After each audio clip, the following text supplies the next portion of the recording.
Vraiment, le Seigneur m'a mis à cœur de finir un enseignement que j'avais commencé lors des 3 jours qu'on avait le mois dernier. On parlait sur la saison. Et moi, j'avais développé un peu l'aspect sur être enraciné en Jésus-Christ. Amen. Être enraciné en Jésus-Christ. Alors, on avait parlé de ces choses. Comment on peut être enraciné en Jésus-Christ? Nous avons pris dans Colossiens chapitre 2, verset 7. Là, nous avons lu ce que l'apôtre Paul dit aux Colossiens. La Bible dit ceci. Ainsi, puisque vous avez accepté Jésus-Christ comme Seigneur, vivez dans l'union avec lui, soyez enracinés en lui et construisez toute votre vie sur lui. Soyez toujours plus fermes dans la foi, conformément à l'enseignement que vous avez reçu, et soyez pleins de reconnaissance. Amen. Ça, c'est l'apôtre Paul qui parlait aux Colossiens. En ces jours, ce message n'est pas réservé aux Colossiens, mais ce message nous a été révélé aussi. Amen. C'est un message que le Seigneur nous donne cet après-midi. J'aimerais bien que tu puisses dire là où tu es, Seigneur, parle à mon cœur. Réponds après moi, Seigneur, parle à mon cœur. Seigneur, édifie mon cœur. Au nom de Jésus-Christ.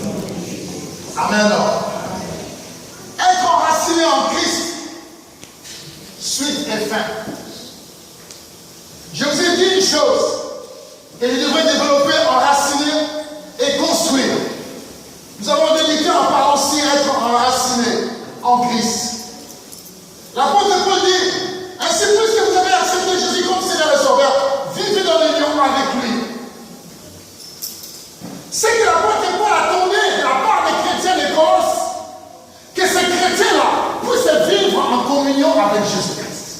Amen. Bien-aimés le Seigneur, être en communion avec Jésus-Christ, c'est la meilleure des choses que nous devons avoir sur cette terre. Celui qui est en communion avec Jésus-Christ, Dieu va l'épargner de beaucoup de dangers. La Bible elle-même dit que le malheur attire souvent les justes, mais l'Éternel en délivre toujours. Amen. Tu es juste, tu es enraciné à Jésus-Christ, tu vis avec lui, même si le malheur frappe ta porte, Dieu t'épargnera et cela ne te touchera pas. Amen. Même s'il te touche, cela ne t'amènera pas à la perte, parce que ton Dieu veille sur toi. Pourquoi? Parce que tu vis dans l'union avec lui. Celui qui vit dans l'union avec le Seigneur, c'est celui qui a l'alliance avec lui. Quand on voit deux couples, on dit oui, ils vivent en union, ils sont ensemble. Oui, ils sont ensemble, parce qu'ils ont une alliance qui le réconcilie. Amen. Alors l'alliance, on dit, quand je fais l'alliance avec quelqu'un, je deviens la personne et la personne devient moi. Amen. Quand tu as l'alliance avec Dieu, Dieu devient toi, toi tu deviens Dieu. Pourquoi? Parce que tu es avec Dieu. Alléluia. Vivre en union avec lui. Nous devons être enracinés en lui pour construire toute notre vie sur Jésus-Christ en Nazareth. Amen. Alors si notre vie est construite par Jésus-Christ lui-même, le Seigneur va nous épargner de grands dangers. Le Seigneur va nous épargner de beaucoup de choses. Pourquoi? Parce que nous sommes vraiment enracinés en lui. Et nous devons être fermes dans notre foi. Notre foi doit être épargnée de tous les dangers, de toutes les ruses, de tout ce que le diable essaiera de mettre sur notre voie. Dieu va nous épargner. Mais ce que je trouve mal aujourd'hui, je vois les chrétiens qui se comportent comme des païens. Je vois les chrétiens qui ne montrent même pas qu'ils sont enracinés avec Christ. Je vois les chrétiens qui vivent selon leurs sentiments, qui vivent selon leurs désirs, qui vivent selon ce qu'ils pensent. Or, le renouvellement de l'intelligence, nous l'avons reçu en invitant Jésus-Christ dans nos cœurs. Celui qui est enraciné en Jésus-Christ, son intelligence doit être renouvelée. On ne doit pas voir les traces des païens chez nous, les chrétiens. Quand on commence à voir la vie païenne en nous, c'est que nous ne sommes pas enracinés en Jésus-Christ. Amen. Alléluia. Alors, si nous vivons dans l'union avec Jésus, vivons dans l'union aussi avec son Église. Vivons dans l'union aussi avec ceux qui nous entourent. En ayant ce qu'on appelle l'humilité. Je ne parle pas de fausse humilité. Je parle de vraie humilité. Amen. Parce qu'il y a des fausses humilités qu'on trouve auprès des enfants de Dieu. Comme on trouve chez le prêtre. Nos conseillers dans la vie. Or, ce n'est pas ça l'humilité que Dieu veut veut voir en nous. L'humilité doit incarner notre vie.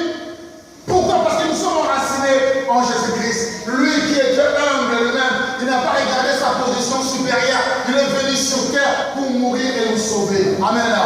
C'est ça la meilleure des choses que Dieu a fait. Mais qu'est-ce que nous voyons chez les chrétiens aujourd'hui? Les chrétiens qui doivent vivre dans l'union avec Jésus-Christ, nous ne voyons pas cette unité en eux.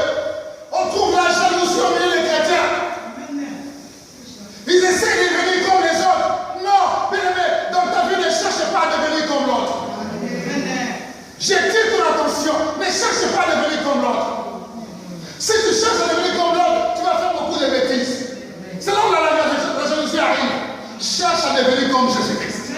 Parce qu'il n'y a personne qui est égal à Jésus.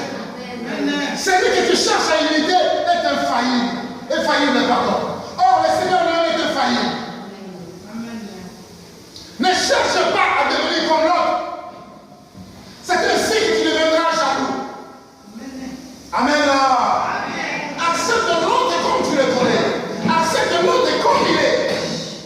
Cela est le synonyme et le symbole que tu es dans l'union avec Jésus-Christ. Être enraciné en lui, c'est vivre dans l'union aussi avec lui. Mais qu'est-ce que nous voyons auprès des chrétiens? Qu'est-ce que nous voyons auprès des chrétiens? La preuve année que vous allez voir les chrétiens vous-même. Vous êtes chrétien comme vous êtes là. Est-ce que votre entourage savent réellement que vous êtes chrétien? Venez dans l'église, ce n'est pas ça être chrétien. J'attire votre attention. Venez dans l'église, ce n'est pas ça être chrétien. On n'est même pas chrétien. On ne devient pas chrétien parce que ses parents étaient chrétiens. Comme on dit aussi le musulman de naissance. Ça n'existe pas. On devient chrétien en acceptant Jésus-Christ comme son élève. Et quand tu deviens chrétien, tous ceux qui t'entourent doivent savoir que tu es un enfant de Dieu. Mais je tiens à te dire que tu passes de moments de prière pour que Dieu intervienne dans ta vie. Mais tu ne vois pas la gloire de Dieu. C'est simple, parce que la clé de blocage de la gloire de Dieu dans ta vie, c'est toi-même. Je te donne un secret. Pour que les gens sachent et que tu puisses vivre la gloire de Dieu, fais connaître aux autres, à ceux qui t'entourent, que tu es enfant de Dieu. Amen. Si tu fais connaître aux autres, c'est la première clé que tu as pour ouvrir ta vie. C'est ainsi que Dieu, comme Dieu sait que toi, tu as démontré, tu as témoigné aux autres païens que tu es chrétien, la Bible a dit il y a une différence entre ceux qui servent le Seigneur et ceux qui ne le servent pas. Comme toi tu as témoigné, qu'est-ce que Dieu va faire? Dieu va créer une différence entre toi et ceux qui t'entourent. Ça, c'est la première clé de ton succès. Amen. Hein? Parce que le Seigneur n'aime pas que comme on est la sonne. Non, il n'aime pas ça. Quand tu dis aux autres que tu es un enfant de Dieu, écoutez, je suis pasteur, je marche avec Dieu. Amen. Je marche avec Dieu. Et je montre partout où je passe que je suis un enfant de Dieu. Je ne peux pas cacher mon identité. Alléluia. Et là où je passe, Dieu crée toujours la différence. Dieu crée toujours la différence. Partout où je mets le pied, partout où je pars dans le monde, là où je mets le pied, il y a toujours la différence. Parce que je porte le nom de celui qui a fait l'union avec moi. Celui qui fait l'union avec une prostituée deviendra aussi une prostituée. Quand tu fais l'alliance avec Dieu, tu deviens Dieu. Et Dieu créera cette différence partout où tu vas passer. Je sais que je vais ce semestre. Dieu nous a dit ceci, que tout ce que nous allons accomplir durant ce semestre, ça sera des choses parfaites. Dieu nous amène sur le chemin de la perfection. Alors, comme le Seigneur nous amène sur le chemin de la perfection, nous devons nous tous nous comporter comme les hommes et les femmes qui vivent dans la perfection divine. Mais je sais que c'est difficile pour que tu puisses vivre la perfection. Mais quand même, tu n'arriveras pas. C'est le Seigneur qui est à côté qui va t'aider à être parfait. Amen. On n'est pas parfait à 100%, mais avec l'aide du Saint-Esprit, on devient parfait. Amen. Nous avons des fois des réactions qui ne sont pas bonnes. Mais à un moment, on se retire, on n'est pas sûr pourquoi j'ai réagi de la sorte. On s'humilie devant Dieu, devant le pardon, on continue la route, on marche. C'est ça ce que Dieu veut voir en nous. Pourquoi? Parce que nous sommes en unité avec lui. Amen. Parce que nous sommes enracinés en lui. C'est ça le principe fondamental de notre vie chrétienne. La première clé, j'ai dit,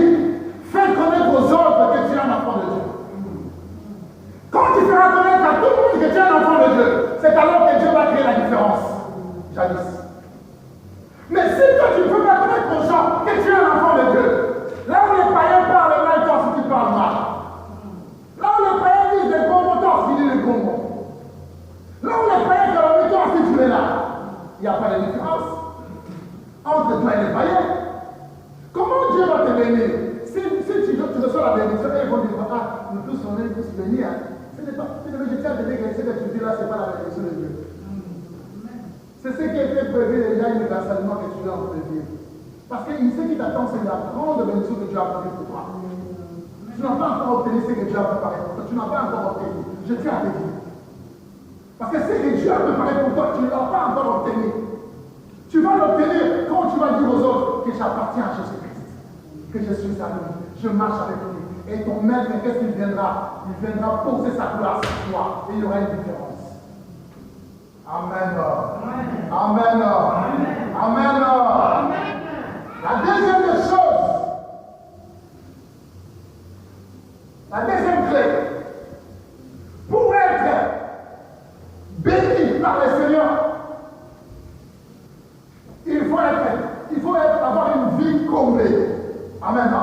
Toi qui es union avec Jésus, tu dois avoir une vie comblée. Une vie comblée signifie quoi? Une vie sans souci. Une vie sans problème. Une vie sans inquiétude. La Bible dit quoi? Déchargez-vous de tous vos soucis. Et lui-même prendra soin de vous. C'est lui qui est dans l'union avec Dieu. Qui veut que le monde ne puisse se voir. Il appartient réellement à Dieu. Et il doit décharger tous ses problèmes au pied de la croix de Jésus. Toutes tes difficultés, tous tes soucis, tout ce qu'on appelle l'incompréhension, tout ce qu'on appelle le problème, maladie, tout tu le déposes au bas de la croix de Jésus. Amen. Quand tu vas être déposé, tu auras une vie complète. Pourquoi je dis une vie complète? Parce qu'il y a des gens aujourd'hui qui souffrent.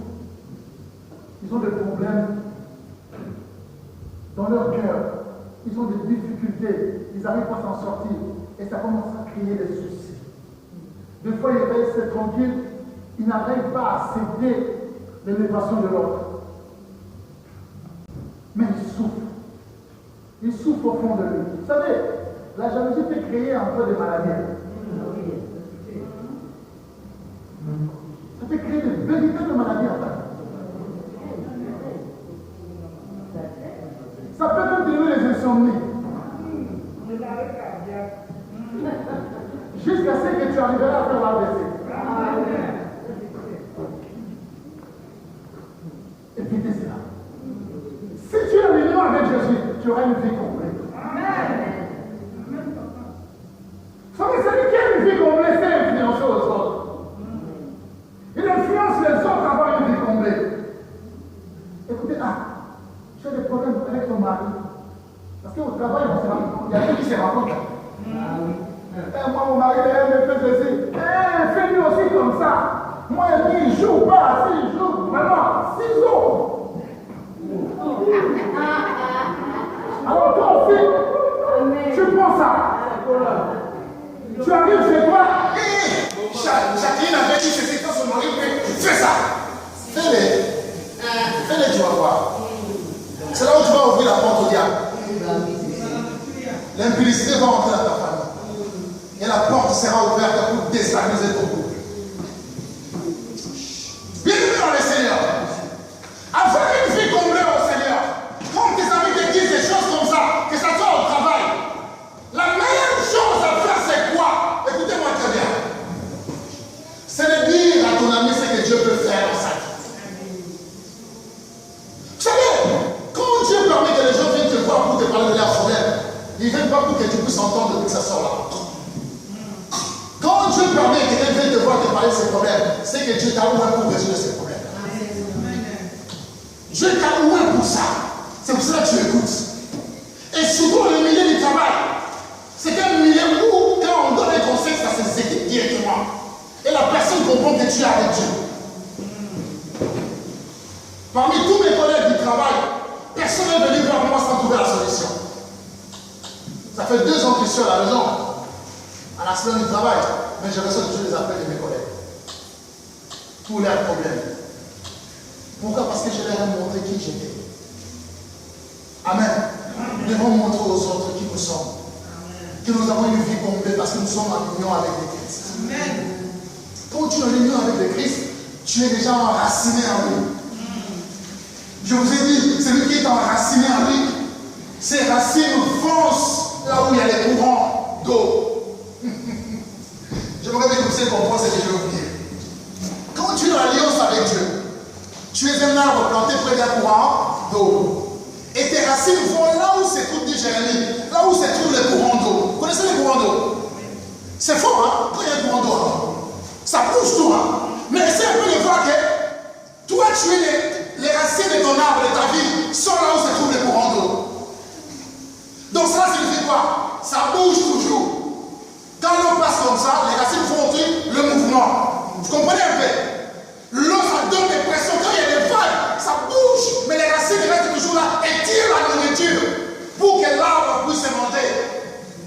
Écoute-moi bien, chrétien. Ta vie, sache-le que c'est une vie qui se trouve dans un monde où il y a des problèmes. Ta vie, c'est une vie qui se trouve, les racines de ta vie se trouvent là où il y a des sorciers. Les racines de ta vie se trouvent là où il y a des gens qui cherchent ta mort.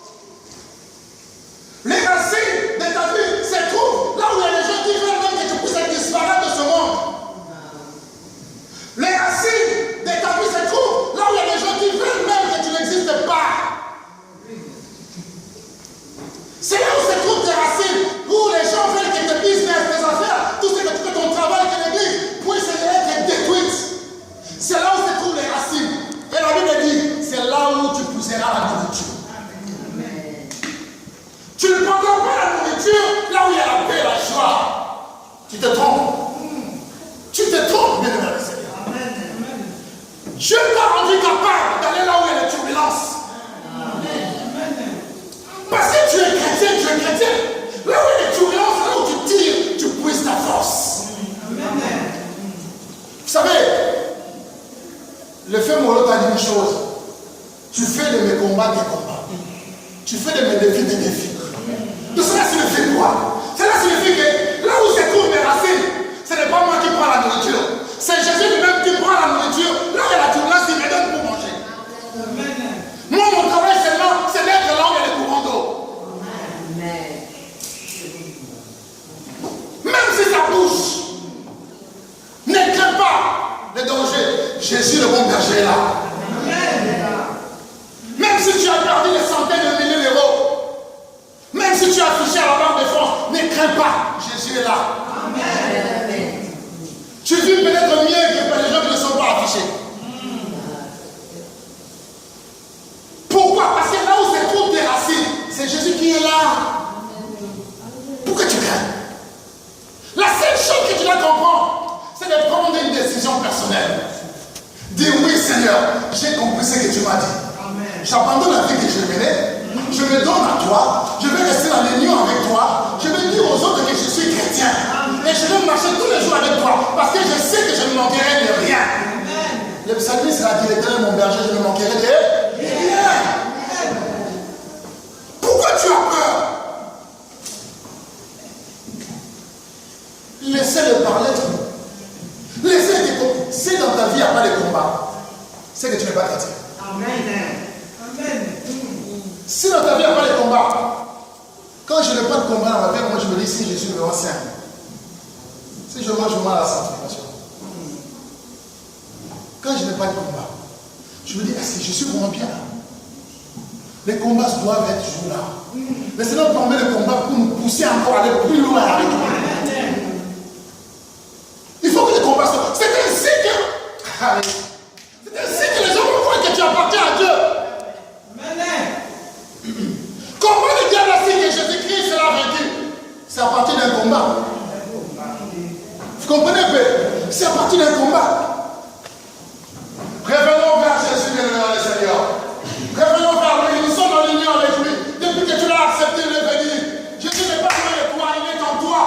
Il est ton maître, il est ton Seigneur. Tu es en union avec lui. Tu dois avoir une vie complète. Amen. Hein? Tu dois avoir une vie complète.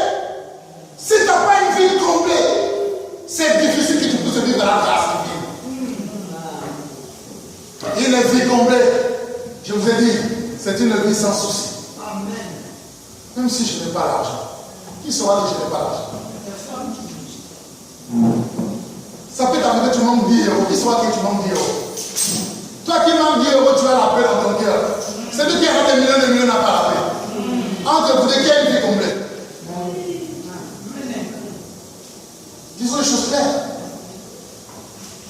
La gloire que nous vivons dans le siècle présent continuera même dans le siècle à venir. Parce que Dieu est avec nous. Une vie comblée quand nous sommes enracinés en lui. Bien aimé, je vais vous parler de nos racines. Quelles sont nos racines que nous avons? La première racine que nous avons, c'est notre foi. Amen. La première racine que tu as, c'est notre foi. L'auteur des Épîtres des Hébreux l'a dit, la foi vient de ce que l'on entend. Et ce que l'on entend vient de la parole de Dieu. Cela signifie quoi? Comme la foi est ta première racine, ta foi a besoin d'avoir la parole de Dieu. La parole de Dieu, c'est la nourriture. Écoutez-moi bien, chrétien. La parole de Dieu, c'est ta nourriture. Or, cette parole-là, tu vas la prendre où? Là où il y a des turbulences. Quelles sont les turbulences que tu peux avoir dans ta vie pour t'empêcher d'avoir la parole de Dieu? Un, manque de temps pour venir à l'église. Ça sont des turbulences que tu vis tous les jours. Je suis dans une fête, comment je vais aller, je suis fatigué, je vais dormir. Déjà, ça c'est la première turbulence. Est-ce que la racine qui est ta foi aura à manger? Non. Deuxième turbulence encore. Le jeudi aussi aller à l'église. Je dirais c'est moi le dimanche chaud. Ça c'est deuxième turbulence. Est-ce que ta foi sera nourrie? Non. Parce que ta foi est nourrie par la parole de Dieu. Troisième turbulence. 22e vraiment avec le football et là je vais suivre les matchs. Comment je vais prier? Et je vais regarder mon film nigérien à la série, là j'avais déjà commencé ça il y a longtemps. Vous comprenez un peu? Troisième turbulence. Est-ce que la foi sera nourrie? Non. Quatrième turbulence, c'est quoi? Mes amis m'ont appelé, chaque m'a appelé, je vous parle. Vous parlez, vous oubliez même le temps de la prière. Quatrième turbulence. Cinquième turbulence, les visiteurs à la maison. Quand les visiteurs arrivent souvent quand tu vas aller à l'église. Ouh, il se pointe. Quand il se pointe, j'ai reçu des visiteurs aujourd'hui à l'époque où il allait à l'église. Quel critique es-tu? Toi, tu es visiteur, tu viens au lieu de prier chez moi, tu viens avec moi à l'église. Si tu ne veux pas sortir, vas-y. C'est ainsi que tu sauras que je suis un enfant de Dieu. Parce que si je te laisse, moi tu sais, je ne suis pas allé à l'église aujourd'hui parce que je vais te recevoir. Tu es content, mais c'est une malédiction. Comment ta foi sera nourrie? Comment ta foi sera nourrie? Or, la foi, c'est une racine. Les turbulences de la vie sont là. Mais quand les sorciers arrivent, commencent à t'attaquer, les combats spirituels viennent voir à la maison. Qu'est-ce que je fais? Je vais appeler les pasteurs. Pasteur, à 2h du matin, vous m'appelez 3h pour me déranger. Ce n'est pas que j'ai un bébé aussi à la maison. Pour venir, vous ne pouvez pas prier. Mais pour m'appeler à 2h, 3h du matin, vous êtes prier. Je ne dis pas que vous m'appelez prier à appeler. Mais je vous explique seulement. Amen. Là, c'est moi qui je vais appeler les pasteurs. Parce que je vis des choses comme Dieu. Qu'est-ce que tu veux qu'on parle? Ah, ma soeur, on va prier. On prie, tu dors bien. Le matin, tu m'appelles encore. Ça, c'était bien. C'était bien. Et si les pasteurs n'étaient pas? Tu as appelé quel frère? Les frères étaient occupés. Vous comprenez un peu? Or, la foi que tu as, que Jésus t'a donnée, doit être nourrie par tes fréquentations à l'église. Ta foi là doit être nourrie par les enseignements que tu reçois à l'église. C'est ainsi que quand tu as des problèmes, non. Tu te lèves, tu commences à attaquer les problèmes. Amen. Tu commences à attaquer les problèmes. Un jour, j'ai reçu un appel. Une personne l'a appelé pour la déranger. La personne s'est levée pour contredire l'attaque là démoniaque. Téléphonique. Parler au nom de Jésus. Contredire la personne. Ouvre la porte, c'est Dieu. C'était quelque chose de bien que j'avais aimé. Parce que la foi était là. Cette foi est nourrie par la parole. Si ta foi n'est pas nourrie par la parole, tu continueras à appeler à Dieu, je te prendrai. Si tu vas appeler Dieu, alors, ils sont des jeunes mariés de tout. Ils ont l'habitude de tenir dans les téléphones à 2h, 3h du matin. Moi, j'ai déjà 12 ans d'expérience dans les matins. Je vais prendre n'importe quel. Tu vas appeler, elle commence le boulot à 3h du matin, donc elle ne peut pas te prendre. Eric, n'en parlons même pas. Eric ne te prendra même pas. Eric ne te prendra même pas. Papa, Mathieu, tu vas prendre le téléphone. Peut-être c'est ok.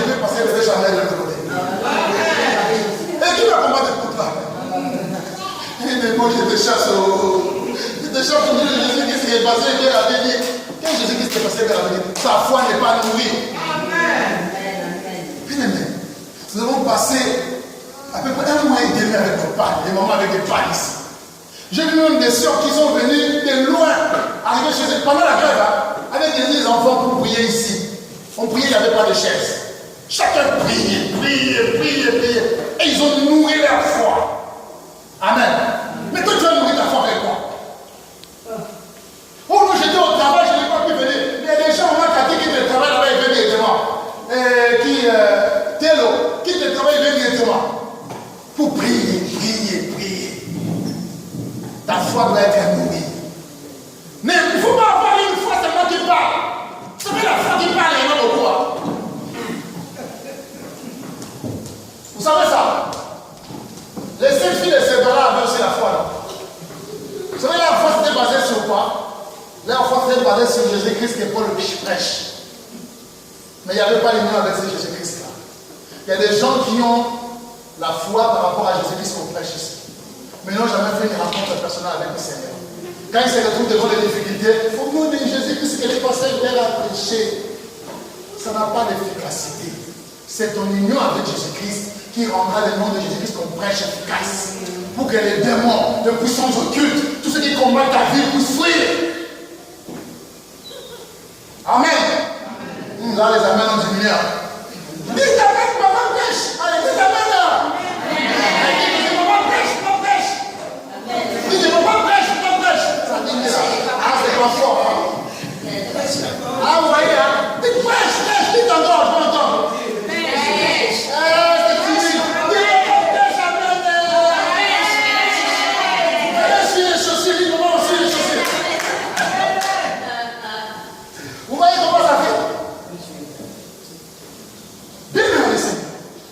J'attire votre attention. Vous avez une foi. Cette foi doit être nourrie.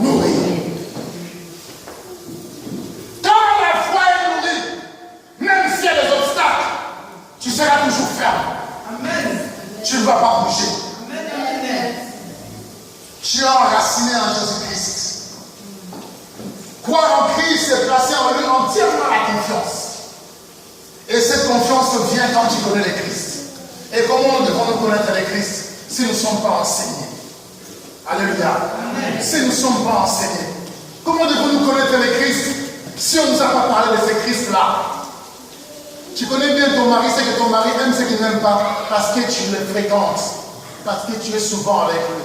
C'est ainsi avec Jésus-Christ. Amen. Amen. Si on veut bien le connaître, nous devons étudier la parole. Alléluia. Amen. Si tu n'étudies pas la parole, nous avons des structures, nous avons des enseignements à l'église. Discours dont on vient écouter. Alléluia. Viens écouter. Ce sera quelque chose de bien pour toi. Il faut s'attendre plein fermement à Jésus-Christ pour tout ce qui concerne notre vie. La première racine qui est notre foi. Notre foi doit attendre. Même s'il n'y a pas de savon à la maison, il faut toujours demander le savon à Jésus. Alléluia. Tu dois savoir une chose. Que tout ce que tu as à la maison, c'est le Seigneur qui t'apporte. Si tu n'es pas enraciné en Christ, c'est difficile. La force d'une vie nouvelle de sanctification et la plénitude du Saint-Esprit réside dans l'union que nous avons avec Jésus-Christ. Si nous sommes dans l'unité avec le Seigneur, si vous voulez que le Seigneur puisse exaucer vos prières, vous devrez vivre dans l'union avec lui. C'est ainsi que le Seigneur va exaucer vos prières. C'est ainsi que vous allez vivre la gloire de Dieu dans votre vie. Amen. Disons Jean 4, verset 14.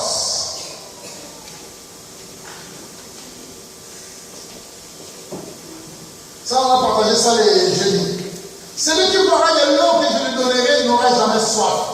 Et l'eau que je lui donnerai deviendra en lui une source d'eau qui jaillira jusqu'à dans la vie éternelle. Mais le réaliser un peu, c'est pas. C'était Jésus avec la femme samaritaine. Hein? Et Jésus demande de à cette femme, ceux qui étaient là, les Jésus ont compris, avec exaucé. C'est ça. Jésus demande de à cette femme dit à Jésus, oh non, il n'y a pas de relation entre nous et vous. Pourquoi tu me demandes de l'eau? Et Jésus fait comprendre à cette femme que non, écoute, l'eau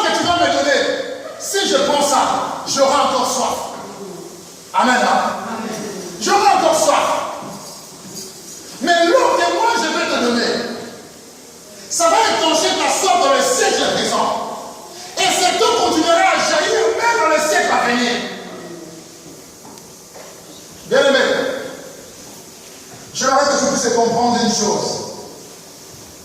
Si tu as soif, viens vers Jésus pour boire. Alléluia. Viens vers Jésus pour boire.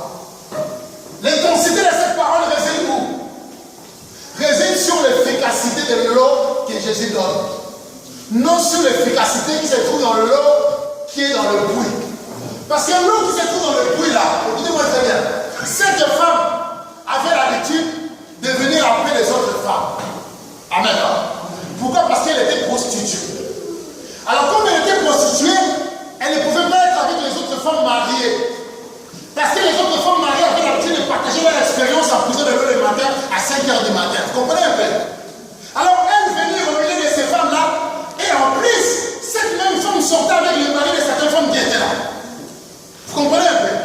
Alors quand elle venait pour puiser l'eau, je ne sais pas ce qu'il y avait encore l'eau, il y avait beaucoup d'eau dans le puits. Parce que s'il y avait beaucoup d'eau dans le puits, elle allait avoir la facilité de donner de l'eau à Jésus. Je pense qu'en ce moment, elle avait compris quelque chose. Elle a dit, si je lui donne à boire, est-ce que j'aurais... Je pense comme ça.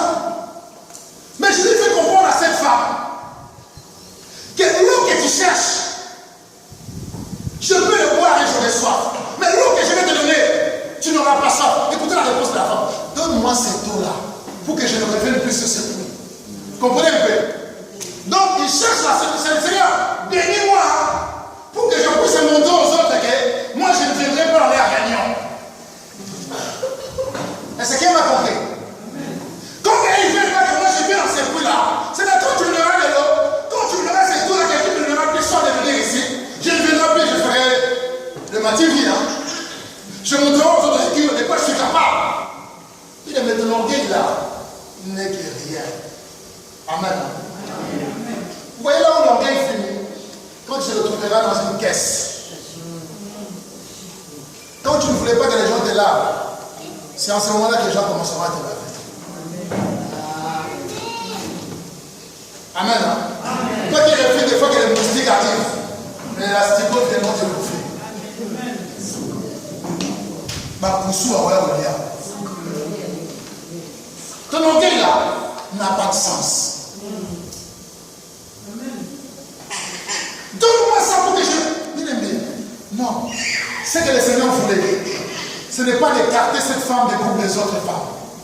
Ce n'est pas d'écarter cette femme de sa ville, mais de l'insérer dans la société. Pour que les gens puissent l'accepter aussi. Vous comprenez un peu? Alors Jésus, qu'est-ce qu'il a dit? Vas-y, appelle-moi ton mari. Il dit, non, je n'ai pas de mari. Il dit, non, je n'ai pas d'homme. Jésus lui dit, mais c'est lui-même que tu as laissé à la maison là. C'est même pas ton mari. Vous comprenez? Parce que Jésus connaissait bien sa vie. Vous savez, Jésus a fait quelque chose dans la vie de cette femme-là qui a poussé la femme à aller témoigner aux autres. Venez voir, il y a un homme qui m'a parlé des choses sur ma vie. Les gens sont venus. Écoutez même ces gens-là qui sont venus. Ils ont dit non, si nous avons crié, ce n'est pas parce que toi tu nous as appelés. C'est parce que nous-mêmes nous avons écouté. Mais l'essentiel c'était quoi? Ils étaient venus parce que la femme les avait appelés. Cela signifie que la femme était déjà insérée dans la société. Et la Bible nous dit, cette femme, on parle de son histoire jusqu'à aujourd'hui. On parle de cette femme-là. Parce que le salut était entré dans son cœur et sa vie était changée. Elle était insérée. Mais Dieu peut t'insérer là où les gens ne veulent pas de toi. C'est à toi seulement de dire, Seigneur, je reste à ta disposition. Fais-le-moi ce que tu voudras. S'écarter des autres, ce n'est pas ça le succès. Je te donne un conseil. Si tu fouilles, si tu vas là-bas, tu trouveras encore ce que tu as fait là-bas. Tu vas encore, tu trouveras encore. Ce qui est bien, c'est quoi? C'est de revenir à la case de départ. Affronter ce que tu vois. Quand tu vas affronter, Dieu va te donner un autre niveau. Vous savez, plus il y a des épreuves, plus il y a la bénédiction. Vous comprenez un peu? Quand il n'y a pas d'épreuve, c'est qu'il n'y a pas de bénédiction. Une église qui n'est pas combattue, ce n'est pas une église qui est bénie. Pour que l'église soit bénie, il faut que je puisse connaître chacun de vous. Vos tempéraments, vos colères, votre façon d'agir. C'est ainsi que nous allons prier au-delà de ce que vous êtes. Amen. Alors c'est que je lui voulais dire non, il faut que cette personne. Ne dis pas non, il m'a fait ceci, il m'a fait cela. Non. Mettons tout ça. Acceptons avec humilité. Travaillons à nous de la foi. C'est ainsi que Dieu va vous insérer dans la société. Amen. Là où les gens vous ont rejeté, vous trouverez votre place. Alléluia. Si une personne perd sa foi à cause de vous, la Bible dit ceci. Il vaut mieux qu'on puisse prendre une corde, on met ça dans votre trou. On prend la corde là, on met ça sur une grosse pierre. On prend la pierre là, on balance ça dans l'eau pour que tu ne montes même pas. Vous imaginez? Tu te réjouis, toi tu es là en train de prier, les autres ne sont pas là. Là, les amis ont disparu. Bien-aimés dans le Seigneur, nous devons comprendre que le Seigneur veut tous nous mettre là-dedans. Amen. Oui, elle est prostituée, oui, c'est bien. Mais ce qui était meilleur, c'est quoi? C'était l'humilité de la femme. Amen. L'humilité de la femme a fait qu'elle soit insérée. Si toi tu es humble, on peut t'insérer. Mais si tu n'es pas humble, le Seigneur ne va pas t'insérer. Humilie-toi sous sa main puissante. La Bible dit, et le Seigneur te lèvera. Amen. La Bible dit que l'humilité précède la gloire. L'orgueil précède la chute. Comment une femme peut devenir un homme à la maison? Même si dans ces pays on dit que non, c'est le pays des femmes. C'est vrai, hein? Le monde entier appartient aux femmes. Hein? C'est vrai, il y a des lois qui protègent les femmes. Hein? Il y a des lois qui protègent les femmes. C'est toi à Kinshasa, frère, toi qui es impudique, je te conseille quand tu parles à Kim, ne parle pas avec une jeune fille dans un coin. C'est un conseil que je te donne. Violation faite à la femme, la violence faite à la femme. Tentative de viol, tu passes à la prison. Les filles de Kinshasa sont comme ça. Libère-toi de l'impudicité. Frère, soeur, on est souvent, mais c'est normal. Il y a le sida aussi, il y a beaucoup de maladies. Mais je dis aux hommes, faites attention. Même si le monde appartient aux femmes, les femmes, vous devrez respecter vos maris à la maison. Une femme qui ne respecte pas son mari n'est pas digne d'être appelée femme. Un homme qui ne respecte pas sa femme n'est pas digne d'être appelé homme. Amen. Hein? Un chrétien qui ne respecte pas Jésus n'est pas digne d'être appelé chrétien. Un président qui ne respecte pas sa population n'est pas digne d'être appelé président.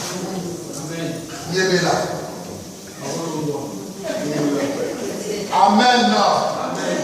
Bien-aimés dans le Seigneur, nos racines, c'est la foi que nous avons en Jésus. Et il ne faut pas mettre ça sur YouTube. Moi, je parle souvent à qui? Parce qu'ils vont m'arrêter, c'est moi qui vais là. Bien-aimés dans le Seigneur, écoutez-moi très. La foi que nous avons en Christ doit être nourrie. Amen. La foi que nous avons en Christ doit être nourrie. Je vous ai expliqué comment la foi peut être nourrie. Alors le deuxième point que je veux partager encore avec vous, c'est Christ est suffisant pour nous. Amen. Hein? Christ est suffisant pour nous. En Lingala, je ne sais pas comment je peux traduire son livre. Amen. Hein? C'est ça, non? C'est ça, suffisant. C'est ça, non? C'est ça, non? Ok. Donc, Christ est suffisant pour nous. Alors, selon Colossiens 2, son livre, vous avez tout pleinement en lui. Écoutez-moi très bien. Vous avez tout pleinement en lui. Bien, écoute. Avoir pleinement en Jésus signifie quoi? Un petit robot, tu pries le Seigneur. Pour la guérison, tu seras guéri. Avoir pleinement en Jésus-Christ, c'est avoir confiance en lui, totalement sans limite. Alléluia. Être suffisamment en Christ, c'est avoir tout en lui. Tes problèmes, tes combats, tes difficultés, ta foi chrétienne sont contrôlés par lui. Amen.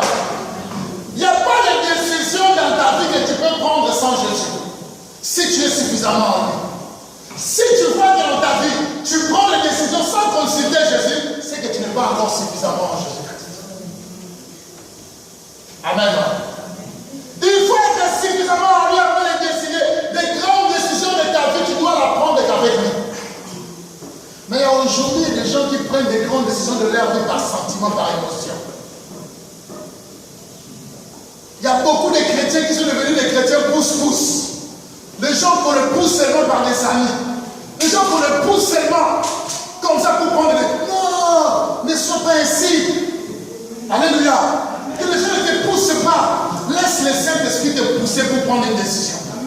C'est ça être suffisamment en Jésus-Christ. Sache-le qu'à chaque difficulté de ta vie, il y a une solution. Amen. À chaque difficulté, si tu es suffisamment en Jésus-Christ, il y a une solution. Il dit lui-même, si ton père, ta mère t'abandonne, moi je ne t'abandonnerai jamais. Cela signifie quoi? Tu es suffisamment en lui, lui-même te prend en charge, lui-même s'occupe de toi. Mais la seule chose à faire, c'est de s'humilier, de reconnaître que tu es ton Seigneur, de marcher dans la sanctification. Tu verras comment la gloire de Dieu commencera à se manifester. Il n'y a pas autre chose que tu peux faire quand tu es suffisamment en lui. La vraie foi que tu as en Jésus génère des sentiments d'amour pour le Christ. C'est ça être suffisamment en Jésus. Quand tu dis à ton mari, je suis à toi, mais surtout à Géza à Yoé. Qu'est-ce qui se passe après? Il y a l'amour aussi qui est là. Amen. Hein? Quand tu es suffisamment en Jésus, l'amour aussi est là. Là, ça devient. Donc, la vraie foi que tu as en Jésus-Christ commence à engendrer des sentiments d'amour envers le Christ. Tu commences à avoir l'affection. Tu commences à être attaché à lui. Pourquoi? Parce que tu es suffisamment en Christ. Quand tu es suffisamment en Jésus, tu commenceras à avoir l'amour pour Jésus. Celui qui a l'amour pour Jésus doit avoir l'amour pour son Église. Alléluia. Parce que tu ne peux pas dire que tu as l'amour pour Jésus et tu n'as pas l'amour pour ton Église. Bien-aimé dans le Seigneur, quand tu es dans une église, Dieu t'a placé là-bas. C'est là où se trouve la clé de ta bénédiction. Parce que la bénédiction est liée à l'église. Plus l'église avance, plus aussi toi tu vas avancer. Je tiens à te dire, être pleinement en Jésus-Christ s'engendre ces sentiments d'amour. Ces sentiments d'amour doivent être vus et connus de tous. Les gens doivent comprendre que tu aimes Jésus. Les gens doivent comprendre que tu marches avec Jésus. Ton entourage doit savoir que Jésus-Christ est pleinement en toi. Partout où tu vas passer, il faut que les gens sentent que tu dégages l'amour de Jésus. Celui qui dégage l'amour de Jésus doit faire disparaître le mensonge de sa bouche. Boire de l'eau. Arrêtez de mentir. Le père de mensonge, c'est le diable. Arrêtez ça. Ça coûte pour de dire la vérité à ton frère. Est-ce qu'il y a une prison de bouteilles pour te mettre? Pourquoi tu dois mentir? Tu mens pour être à l'aise dans ton cœur? C'est qui? Tu en seras à l'aise pendant ce temps-là. Mais quand tu vas te retourner, malédiction. Le père du mensonge, c'est le diable. Mais pourquoi vous vivez la mensonge? Je suis avec ma Pauline, mais je parle avec ma Pauline. Hein? Quand je serai avec toi, ça dit, je dis à quelqu'un, moi je n'ai pas avec ma Pauline. Alléluia. Pourquoi vous voulez les mensonges comme ça? Pourquoi les mensonges? Le père du mensonge, la Bible dit, c'est le diable. Il n'y a pas de demi-vérité. Il n'y a pas de mensonge par amour. Mais quand c'est quand on a des mariés, pourquoi on m'a pété? Chérie, il est bien, non, c'est mon autre Dieu. Mon Dieu, c'est mon autre Dieu.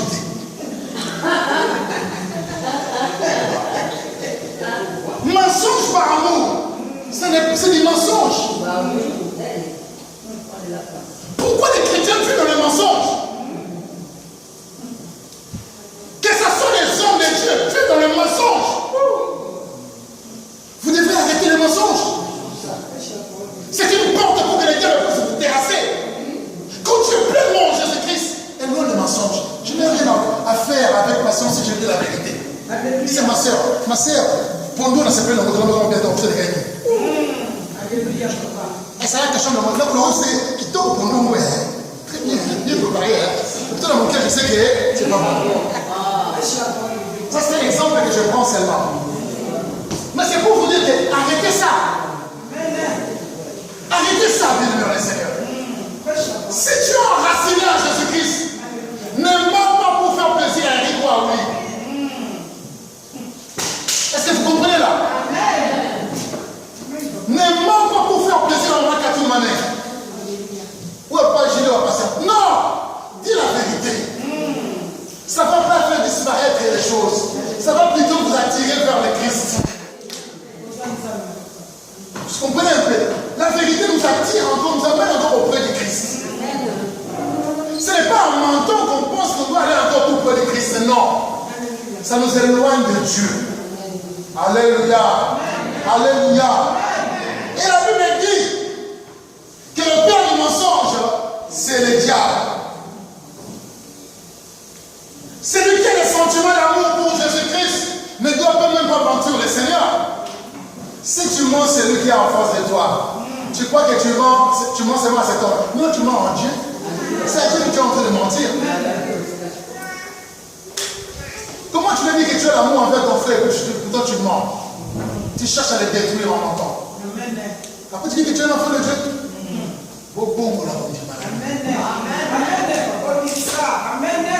Amen. Pourquoi tu cherches que les couples soient toujours dans votre couple?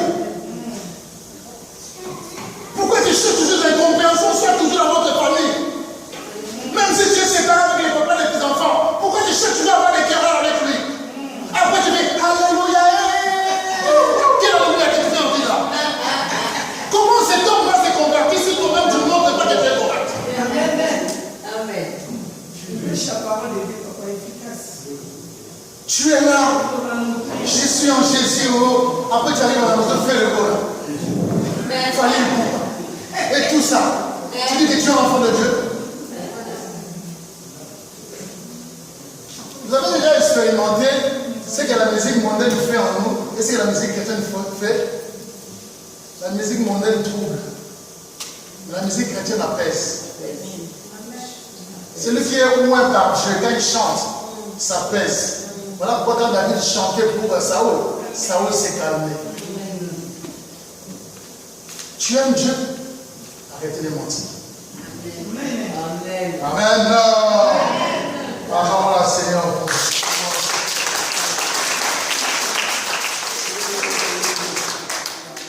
On doit avoir les sentiments d'amour envers celui qu'on aime. Et quand celui qu'on aime, on ne le cache rien. Amen. Ne me dis pas que tu m'aimes. Si tu ne me montres pas comment tu m'aimes. Alléluia. Aimons-nous les uns les autres. Apprenez par votre confession mutuelle, vive à la gloire de Dieu. Quand je confesse avec Eric, ce que je fais avec Eric, sachez que la gloire de Dieu descend. Amen. La gloire de Dieu descend. Quand la gloire de Dieu descend, la douceur de gloire impacte sa vie, impacte aussi ma vie. Est-ce que vous comprenez un peu? Cette gloire-là impacte aussi la vie de l'Église. Toute l'Église sera impactée. Pourquoi? Parce que nous sommes habitués à confesser nos péchés mutuellement. Alléluia. Si nous arrivons à confesser, ne soyez pas comme les gens là, ils ne viennent pas te voir, mais ils disent que non, je viens voir telle personne pour parler avec eux. Et toi, tu ne parles pas avec eux. Mais fais comme si tu as dit pour parler avec eux. Il ne faut pas être comme ça à la vie. Dans la vie, il faut approcher. Amen. Il faut approcher et parler. Tu approches ton frère, tu approches ta soeur, tu parles avec lui. Quand il y a un problème, vous discutez vous deux ensemble et vous trouvez une solution et Seigneur est fait. Pas dans le mensonge, dans la vérité. Alléluia. Et la Bible dit dans 1 Corinthiens 15, l'amour supporte tout, l'amour ne soupçonne point. La Bible dit l'amour ne soupçonne pas le mal. Je vous informe, j'ai un nouveau style maintenant. Tu veux me parler de quelqu'un, je l'appelle, je lui dis que tu m'as dit ceci. Oh non, mais ça pour tout. Papa avait 5 ans pour les avoir. Ok, c'est là, on tient en conférence. Je comprends. Amen. C'est un nouveau système. L'amour supporte tout. L'amour pardonne tout. Celui qui est enraciné avec Jésus-Christ. Celui qui est enraciné à Jésus-Christ. On s'était là. On écoute la prédication.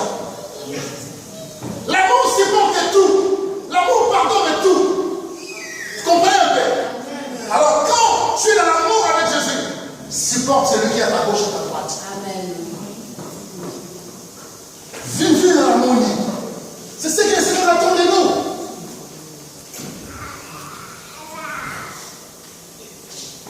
Celui qui n'a pas le Seigneur n'a pas compris son amour. Celui qui a compris l'amour de Jésus-Christ doit faire attention avec ce qui l'entoure. Cherchez à donner la paix à tout le monde. Amen. Cherchez à donner la paix à tout le monde. Vous savez, quand un cœur n'arrive pas à adorer Jésus, Jésus cherche pourquoi l'adoration ne vient pas. Et si Jésus constate que l'adoration ne vient pas à cause de toi, il va te frapper. Vous cherchez quoi? Que la lèvre puisse apparaître avec votre peau? Non, il ne frappe plus comme ça. Il y aura que des blocages par-ci par-là. Là où tu ne peux pas vivre les blocages, il y aura des blocages. Là où il y a la facilité pour toi, il y a les blocages. Là où les autres percent, quand tu ne perces pas, blocage. Mais Dieu, au fond de Dieu, tu pries, Seigneur. Non, il y a des choses que tu dois harmoniser avec Dieu. C'est ça l'amour que Dieu attend de nous, le frère et sœurs de la Trinité. Nous devons avoir l'amour. Si nous n'avons pas l'amour contre nous, c'est un danger. Amen. Amen. Vous aimez les uns les autres. Nous devons avoir une vie d'affection. Savoir pourquoi l'autre souffre. Connaître les difficultés de l'autre pour prier. Prier, demander à Dieu comment Dieu peut intervenir dans la vie de telle ou telle autre personne. Quand on est dans l'amour, on se soutient mutuellement. Même des gens qu'on ne connaît pas. À l'époque, je travaillais dans une boîte. J'étais responsable dans cette boîte. Il y a même des gens que je ne connaissais pas, je les ai laissés dans cette boîte-là. Et je les ai fait embaucher. On m'a dit, tu connais, hein? On m'a dit même, je l'avais amené à cette boîte-là travailler aussi. J'avais amené beaucoup de gens dans cette boîte qui ont une bonne vie aujourd'hui. L'amour ne ferme pas la porte pour elle-même. Elle ouvre la porte pour les autres. Que notre amour ne soit pas des attaques, des paroles comme ça. Mettons-les en pratique. Nos actes doivent parler. C'est ainsi que le monde saura que nous sommes enracinés en Jésus-Christ. La Bible dit que les diables rôdent comme un lion rugissant. Ils cherchent qui dévorer. Surtout là où les diables rôdent, c'est dans l'église. Les diables, chez les païens, les diables ne peuvent pas rôder. Parce qu'ils sont des païens. Qu'est-ce qu'ils vont aller faire là-bas? Mais c'est à l'église qu'ils rôdent. Ils cherchent seulement celui ou celle qui est discrète. C'est là que le diable va piquer avec un venin. Le venin ne tue pas d'un coup. Vous connaissez le venin? Ça ne tue pas d'un coup. Quand quelqu'un te pique avec une parole, ça entre. Ça commence à monter. Ça va infecter tout ton corps. Après un moment, arrêt cardiaque. Le venin, c'est comme l'AVC. Quand tu as les bâtons dans la tête là, ce n'est pas d'un coup que tu seras paralysé. Ça va commencer à aller, tu vas peut-être sentir des fois la bouche, tu ne parles pas bien. Des fois ton bras, il y a des grattements, il y a certaines choses que tu vas sentir, tu ne sens plus. Après un moment, pif, tu deviens paralysé. Vous comprenez un peu? Et c'est ce que le diable est en train d'utiliser puissamment actuellement avec les enfants. Si nous, enfants de Dieu, ne sommes pas prudents, c'est venir là-bas. Et tout ce que Dieu avait prévu pour nous, nous n'allons pas les obtenir. Dites Amen. Amen. Amen. Acclamons le Seigneur.